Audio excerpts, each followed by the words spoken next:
আছে কো এই যে না কি বল কি লেবা এলা কেক বাহ তো চাচি ভাত খাবে না বা এ বা দাঁড়াও চাচি ভাত খাবে না মানে কি আছে বা গন্ডগোল লাইছি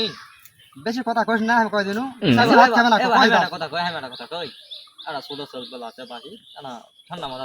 লাগবে বা কি হই যা তুই কত জ্ঞান আমাকে দেয়া লাগবে না কো আরে বা কো লাও তুই আমার বড় লয় কো তুই আমার আরে বা রাস্তা ছোট হয় ভাতটা হলো কোয়া লাগে না কি হইছে কো ভালো লাগে ভাত কিসব খাবে না বা তুই কসে ভাত খাবে না তো চাচি কি জোক খাবে না আমার কবিন তো গন্ডগোল লাগিছি কত পেশা ভালো লাগে তুই সসার দে এই বা তুমি কো বারে লাও আমি যারা কই কথা কই মেজাজ খারাপ করবে না আমি কই দিনু কি জোক ভাত খাবে না সেরা কো খালি আমি 100 বার কইছি তুই চাচি ভাত খাবে না তুই চাচি ভাত খাবে না আমি তো কইছি তো তো ভাত খাবে না সে কি হইছে সেই কি তো চাচির গাওয়া জ্বর মুখ শোধ না কি করবে না আবার কেক লে যাওছি यही कहानी और हमी की ना की भाबूसी हम तो बोता होएगा रे माता तो कस कर ना